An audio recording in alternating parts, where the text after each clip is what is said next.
Será que existe alguém aqui que não seja adúltero?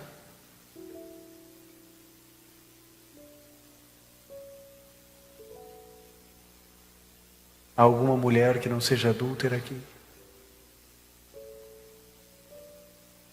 Pelo amor de Deus, pelo amor de Deus, leprosos somos todos nós. Para de condenar. Mas algumas pessoas exercem sua autoridade para expor a sua ignorância, para se separar de você, para se descolar de você, dizendo através de termos técnicos que você não conhece, para rebaixar você, colocar você dentro da sua própria ignorância. Pessoas que usam a sua autoridade para trazer uma espécie de segregação. Em alguns lugares, você vai a alguns palácios de governo por aí, e você se sente um nada. Começar pelo pé direito, enorme, peças, de obras extraordinárias, assessores para todos os lados, salas anexas secretas, para todo lado, seguranças. E se você deixar em 5 minutos, o indivíduo engole você. Infelizmente, nós vivemos em uma sociedade onde o indivíduo, quando tem um mínimo de autoridade, ele humilha as pessoas. Você já viu gente assim, que sobe num tijolinho e quer dar discurso? O indivíduo é seu colega de trabalho. Ele foi promovido, no outro dia ele já te olha assim.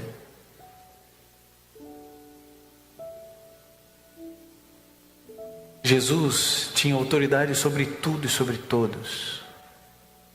Jesus Cristo, ele dizia assim: mar, acalma-te. Era como se o mar se acalmasse e entrasse em paz. Ele dizia para o vento parar e o vento não soprava. Ele tinha autoridade sobre tudo e sobre todos, mas ninguém que entrou em contato com Cristo se sentiu segregado, rebaixado, humilhado pela autoridade de Jesus. Segundo aspecto, Jesus, ele jamais usou seus poderes para amedrontar ninguém. Jesus Cristo tinha poderes sobrenaturais. Jesus Cristo caminhava sobre o mar. Eu não sei se você sabe, mas não dá para andar sobre a água. Já tentou, não? Pega aí, vai na lagoa, vai onde você quiser e tenta andar. Não vai dar. Não vai funcionar. Não funciona. A gente não pode andar sobre as águas, mas Jesus andava. Um indivíduo que é cego de nascença, seus nervos ópticos estão todos atrofiados. Não dá para um cego enxergar. Não dá. Mas Jesus Cristo não tinha limites. Ele fazia o cego andar e o coxo ele falava: pega, levanta, vamos, pega, vamos. E vinha. O cego falava assim: o que queres que eu te faça? Eu quero enxergar. Então, assim seja. Simples. Jesus Cristo falava assim: mas tem que dar comida para o povo. Então eu dou comida para o povo. Mas não tem comida, não tem problema, eu multiplico. Não tinha limites para o poder de Jesus. Mas ele jamais usou os seus poderes para amedrontar alguém. Jamais ele fez isso. Em abril de 2014, a Voz da Profecia teve a sua primeira viagem para a África. Quando nós chegamos em Angola, de vez em quando alguém chegava e falava assim: vocês vão para Lubango? Ele falou assim: vamos para Lubango. Daqui a pouco chegava assim: vocês vão para Lubango? Vamos para Lubango. Daqui a pouco eu disse: vocês vão para Lubango? Eu disse: vamos para Lubango. Uma hora eu falei: mas o que todo mundo quer saber se a gente vai para Lubango? E aí então eles explicaram que lá era a capital, é a capital da feitiçaria do país. É um lugar de clima serrano, no meio da África, e ali é uma espécie de quartel-general. Então todo mundo queria saber se a gente ia para Lubango. E nós fomos para Lubango. Um ginásio lotado, umas 15 mil pessoas. E como eu sabia que ali era o centro da feitiçaria, aqueles que me acompanham um pouquinho mais, está escrito, sabe o que eu tenho que falar? Eu falo, né? Aí eu fiz um sermão, só preguei lá, só sobre feitiçaria. da feitiçaria na Bíblia. E eu fui para cima. E eu preguei, eu fiz apelo para que os feiticeiros se convertessem. Primeira coisa, tinha um monte de feiticeiro lá. Segundo, para que as pessoas que já eram cristãs confiassem unicamente em Jesus e não nos seus amuletos. Muitas pessoas batizadas ainda com seus amuletos, que eles têm medo. E daí mais um monte de gente veio para frente, toda aquela história. Lá tem algumas coisas interessantes, né? Um dos apelos que eu mais fiz lá foi para que os homens parassem de bater nas mulheres. E aí vi um monte de homens, nenhum desse tamanho assim, ó. Quando num estádio eu falei que lá em casa eu lavo a louça, seco a louça, guardo a louça e que o lixo é meu, o estádio quase veio abaixo. As mulheres de alegria, os homens querendo me matar. Eu sei que eu fiz aquele sermão em Lubango e voltei para o hotel, um hotel muito bom, muito agradável, bem diferente, um hotel amplo assim.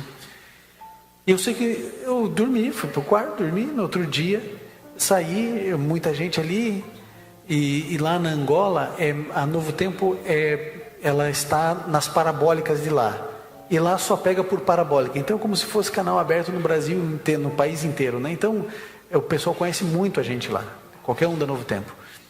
Então eu saindo ali nos arredores do hotel, mas dentro do hotel ainda, alguém chegou para mim e falou assim: oi pastor, dormiu bem pastor? Falei assim, dormi bem, o povo angolano é maravilhoso. E daqui a pouco chegou outro e falou assim: ô pastor, dormiu bem pastor? Falei, dormi bem. O Tico falou: ô pastor, bom dia, dormiu bem pastor? Quando o 15º perguntou se eu tinha dormido bem, eu fui conversar com uma amiga minha, que eu tinha feito lá na Angola, para saber o que tinha acontecido, que era cozinheira, porque em alguns lugares você tem que ter amigos estratégicos, né? E eu fui lá para minha amiga e falei assim: escuta, o que está todo mundo perguntando se eu dormi bem? Ela falou assim: o pastor dormiu bem? Eu disse: dormi bem. Ela falou assim: pastor, é porque o pastor dormiu bem, mas nenhum de nós dormiu. Eu falei: mas por quê? Assim, porque ninguém fala o que o senhor falou ontem à noite sem que os espíritos venham atormentar. Eu falei assim: mas eu dormi como um passarinho. Não que eu saiba o que isso signifique, né? Dormir como um passarinho, mas a gente fala, né? Eu dormi como um passarinho. É angústia, a preocupação deles. É interessante como algumas coisas se processam lá. A cultura vigente, ela rege as multidões em qualquer lugar, você sabe disso. A nossa mente aqui, bem ocidentalizada, bem secularizada, bem pós-moderna, a nossa mente é assim. Se hoje aqui tiver uma pessoa endemoniada, ela grudar no teto, algumas coisas vão acontecer aqui. Alguns vão sair correndo, outros vão ajoelhar e começar a pedir perdão, Senhor, perdão, dos pecados que eu fiz, que eu não lembro, Senhor, perdão, né? Vai entrar em desespero. Mas a nossa mente, ela já processa assim: opa, tem um fenômeno sobrenatural do mal acontecendo aqui, e a gente, por analogia, já fala assim: não, existe Deus, eu vou me apegar a Deus, é o bem. A gente faz assim. A mente dos nossos irmãos lá não funciona da forma como a nossa funciona. E não é nem melhor nem pior, é apenas diferente, você sabe disso? Mas quando manifestações sobrenaturais do mal ocorrem, o medo é a tônica. E a submissão, ela acompanha esse medo. Por isso as manifestações diabólicas lá são tão mais comuns, quase que cotidianas. Lá, quando um feiticeiro dá uma ordem, ela é cumprida. Se o feiticeiro diz que não é para casar, eles não casam. Não casam. Se o feiticeiro diz que é para separar, eles separam. Porque eles têm medo.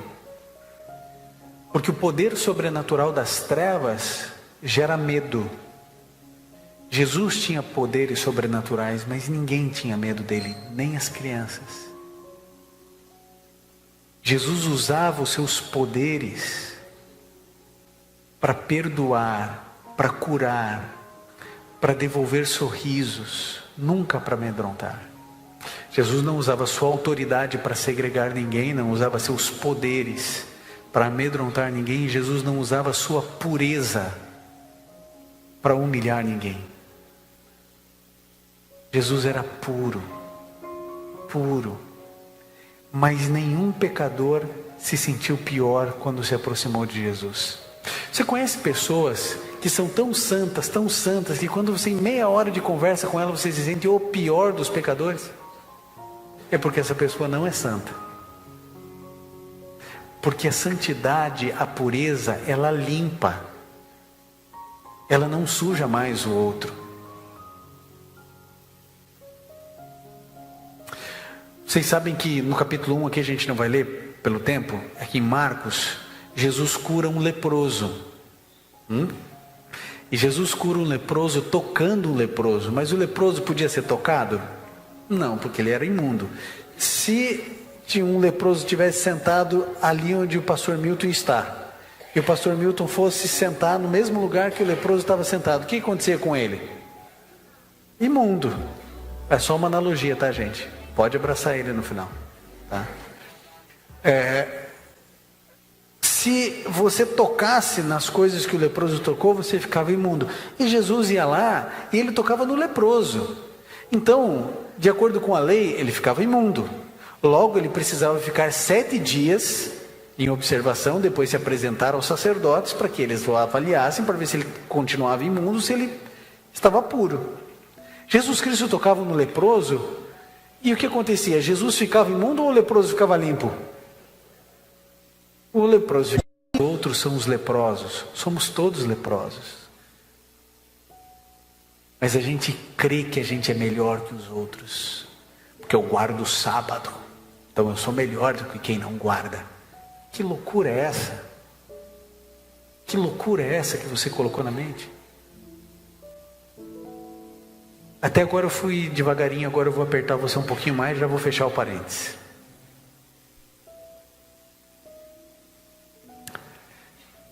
Jesus Cristo disse assim, que se você odiar um irmão no seu coração, você já o matou.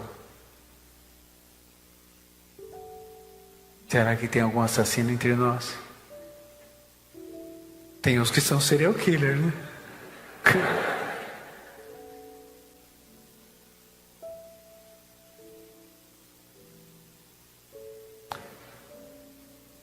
Eu vou além, agora eu vou mexer um pouquinho com você, tá bom? Jesus Cristo disse assim: se você olhar de maneira impura para uma mulher, você já pecou, adulterou. Será que existe alguém aqui que não seja adúltero?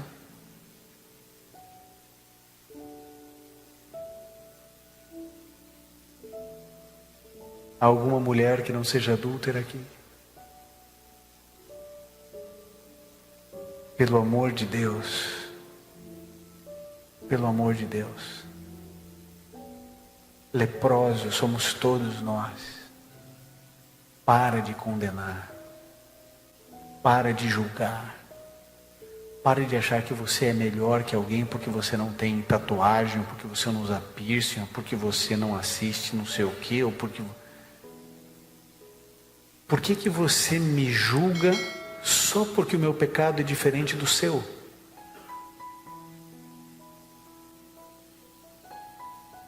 Sabe por quê?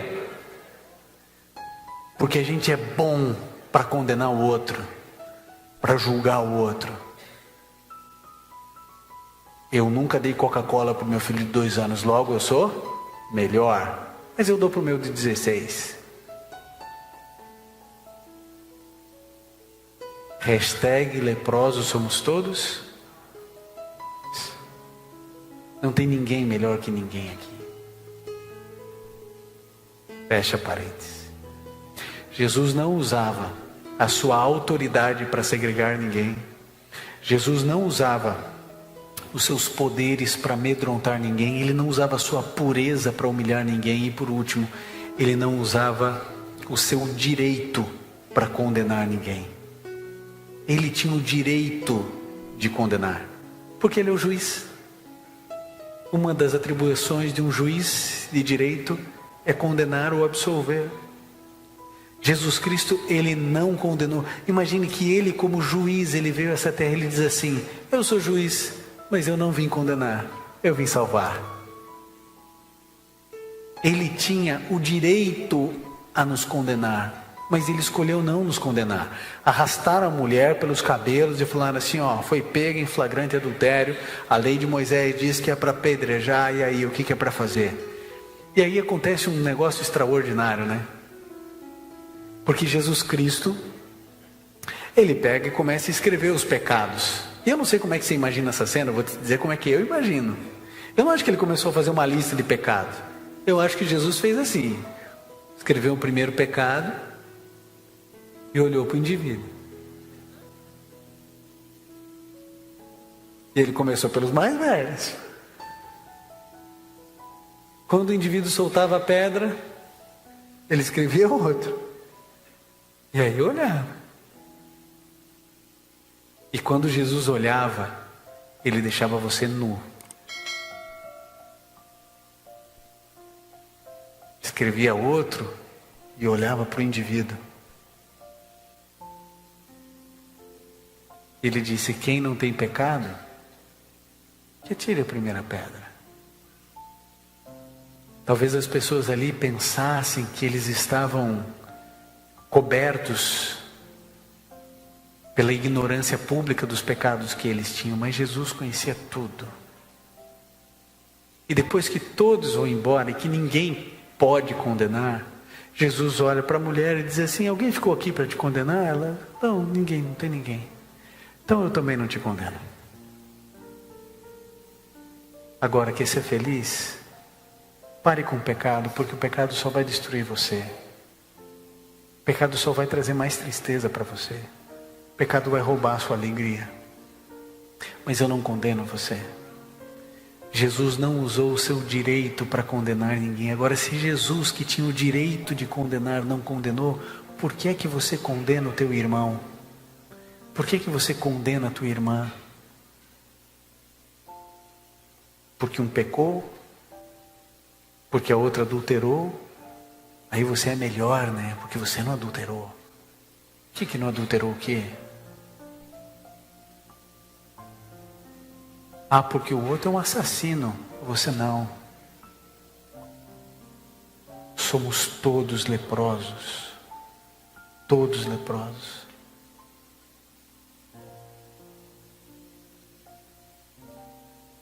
As pessoas, elas não estão aqui, as pessoas aí que nós, na nossa insanidade, julgamos como párias da sociedade, elas não estão aqui, porque elas não conseguem ver esse amor em nós.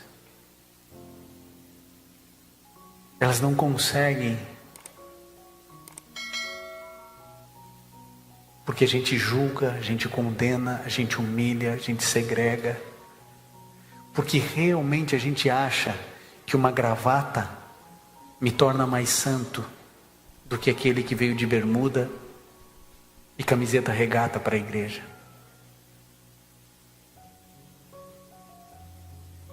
A nossa loucura institucionalizada é tão grande que a gente realmente acha que uma roupa é significativo para Deus. Um pedaço de pano. Pedaço de pano. Queria que você pensasse comigo. Imagine que um indivíduo um dia chegasse aqui na igreja e ele chegasse de chinelo, todo tatuado, bermuda, camiseta. Sabe o que eu acho? Que hoje nós o receberíamos bem. Nós já estamos mais maduros para isso. A gente iria abraçá-lo, a gente iria cuidar dele, a gente ia ficar feliz, que bom que veio e tal. Aí vamos imaginar que esse rapaz gostou, ele volte. Aí ele volta. E ele veio com o mesmo chinelo, uma outra camiseta, outra bermuda. E a gente estaria abraçando ele. A gente não vai levar um mês para um bom diácono grudar perto dele e falar assim: meu filho, nós estamos muito felizes com a tua presença aqui. Muito. Mas eu preciso te falar uma coisa, com muito amor, porque eu amo você em Jesus. Eu preciso te falar: a casa de Deus é um lugar muito especial. E quando, por exemplo, você vai numa visita com o governador, já viu essa história, né? Como que você vai vestido? Ah, você põe a sua melhor roupa, então você vem na casa do governador do universo. Né? A gente ouve isso.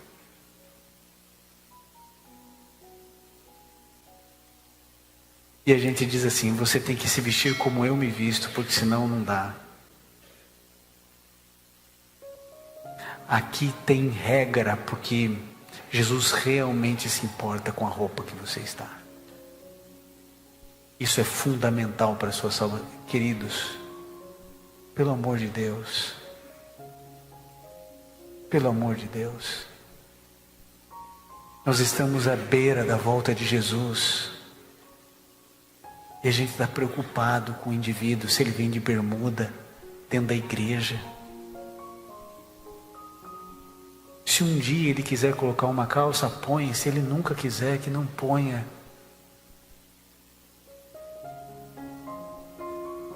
Eu e você precisamos entender que o fato de eu estar de terno e gravata não me torna mais santo do que aquele que está de chinelo, bermuda e camiseta regata.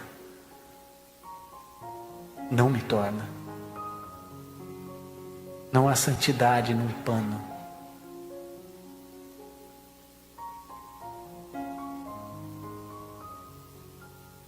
Eu quero terminar contando para vocês uma situação que aconteceu em casa esses dias aí.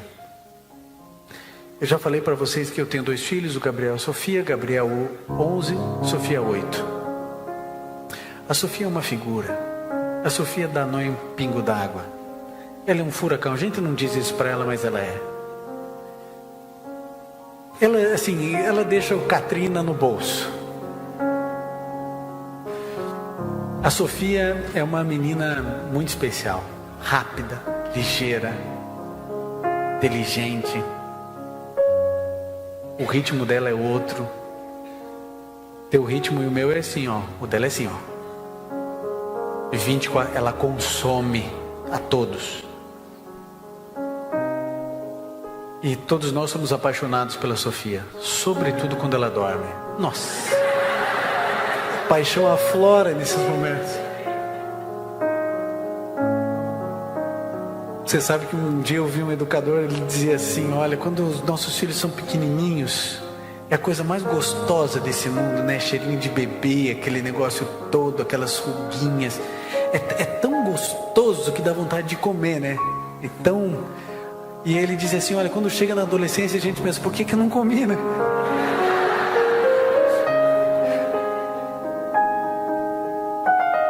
Eu sinto que eu vou sentir isso. Por que eu não comi? A Sofia, ela... Um dia desses eu estava dando jantar para os dois. Estava só nós 3. Minha esposa não estava. E ela pegou e falou assim, pai, pega água para mim. Eu já tinha conversado algumas coisas com eles. Porque assim, eu não tenho problema nenhum pegar água. Uma coisa que eu não sou nessa vida é preguiçoso. Então, se você pegar e falar assim, ó, vou ter que varrer aqui a igreja a noite inteira, eu vou fazer. Só que eu estava observando o seguinte, que embora eu não seja preguiçoso, os dois estavam se tornando. Porque era, pai, pega água. Só que um tem 11, outro tem 8. Não pode levantar, pegar um copo, abre e fecha. Aí eu falei assim, filha, o papai tem o maior prazer de pegar água para você. Mas você está a 2 passos do lugar para pegar água. Você pega um copo e pega a sua água. Aí ela, foi lá. Foi encher o copo de água. E eu só observando aqui atrás. E ela pegou e colocou à frente do copo dela, como é para pôr. Porque você colocar aqui vai derrubar. A Sofia derruba tudo nessa vida. Ela às vezes está deitada, ela consegue cair.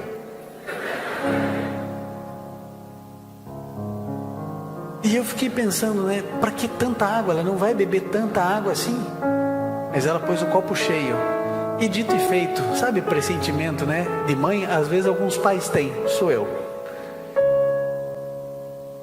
E de repente ela bate. E a água toda cai no prato de comida que eu tinha feito. E transborda do prato para a roupa dela. uma roupa que eu já tinha dito para ela tirar e ela não tirou. Então aquilo foi fervendo, né? Aquilo foi fervendo, vulcão, né? Vulcão, vindo. Eu coloquei a mão assim, eu falei assim: por que razão neste mundo pega mais água do que vai beber? Eu respirei fundo, eu falei assim, falei bravo, falei: sai, Sofia. E ela saiu. E eu comecei a arrumar. Aí uma hora eu olho para ela e ela está toda triste. E eu pensei na mesma hora, né? Que bom que Jesus não me trata assim. Porque com certeza eu já derrubei muito mais copos na minha vida do que a Sofia.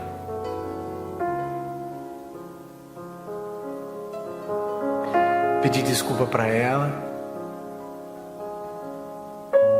Limpei tudo. Fiz outro prato de comida. Sabe, mesmo que você derrube os seus copos aí no decorrer da vida, Jesus não condena você. Não perde a paciência com você. Não condena você. Por que você condena quando alguém derruba um copo contra você? Por que a gente tem essa tendência de achar que a gente realmente é melhor que o outro quando a gente não é? Não condene, não fale, não julgue. A gente não sabe o que está acontecendo na vida das pessoas. A gente não lê corações. A gente não sabe a luta que cada pessoa enfrenta. É muito fácil a gente condenar e falar assim: o fulano está no 3º casamento. Eu estou no meu 1º. Teu casamento é uma água. Tá aqui, ó. Casamento não... Mas o outro está no 3º, então eu sou melhor. Eu não me divorciei, aquela lá é divorciada. Lembra? Da época do Brasil, onde uma mulher divorciada era mal vista. E tem muita mulher ainda que julga a outra porque é. Pelo amor de Deus. Por que você me condena só porque eu derrubo outros tipos de água, outros copos diferentes dos seus? Nossos pecados são diferentes, mas leprosos somos todos nós. Sabe o que Jesus quer dizer para você? E agora eu vou falar uma coisa bastante importante. A igreja não é um lugar perfeito, porque ela é feita de pessoas como eu, então não tem como ser perfeita. A igreja é feita de pecadores, então a igreja é muito imperfeita. Mas ainda esse é o melhor lugar para se estar. Mas aqui deve ser um hospital, onde estamos todos doentes. E só um pode nos auxiliar, que é Jesus. Eu não posso ajudar você. A gente está aqui por empatia e por amor. Agora, tem sentido dentro de um hospital um diabético falando mal do outro que tem pressão alta? Tem sentido uma coisa dessa? Bem melhor ter pressão alta, eu acho. Você imaginou? Todo dia insulina. O que é melhor para você, um comprimido ou uma injeção? Eu prefiro o comprimido. O outro fala assim: não, mas a minha diabetes está controlada. E esse aí, que volta e meia tem que mudar remédio, aumentar a dose, porque a pressão dele não tem o que façam para comer sal. Tá doido. E a gente faz isso, não é? É o que a gente faz. Amigo, leve a vida leve. Leve a vida leve. Se alguém pecar, se entristeça. Se alguém pecar, ele vai estar sofrendo. Estenda a tua mão, o teu amor, nem que seja através do silêncio. Isso deve ser uma casa de oração para todos os povos. Todas as pessoas precisam se sentir bem. O que tem tatuagem, o que não tem, o que usa piercing, o que não usa piercing. Aqui usa saia abaixo do joelho, aqui usa saia acima do joelho. Aquele que usa gravata, aquele que não usa gravata. aquele que é rico, aquele que é pobre, aquele que é negro, aquele que é branco, o homem e a mulher, todos precisam se sentir cuidados num hospital, porque todos somos doentes. O seu lugar continua sendo aqui. Aqui. Eu gosto muito daquela analogia, e com isso eu termino, que falam a respeito da Arca de Noé. Você já deve ter visto, ouvido isso. A Arca de Noé é um lugar fedido, né, mal cheiroso, cheio de bicho, fezes, comida para aquela bicharada, todo aquele negócio, chuva do lado de fora, mas ainda era o melhor lugar para se estar. A igreja é uma invenção de Cristo, não é uma invenção de homens. Ele disse: as portas do inferno não prevalecerão contra a igreja. Aqui ainda é um lugar para se estar. Agora, cada unidade de igreja, não importa a denominação, cada unidade de igreja vai definir a densidade e a intensidade do odor. Em alguns lugares a gente vem e é curado, em outros lugares a gente adoece mais. Que esse lugar seja um lugar de cheiro de vida para vida. Que aqui seja um lugar de recuperação. Que aqui possamos nos amar, nos respeitar, nos perdoar.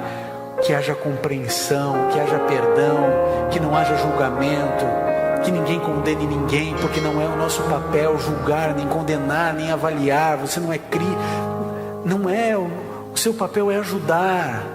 O seu papel é amar a Deus acima de todas as coisas e ao próximo como a ti mesmo.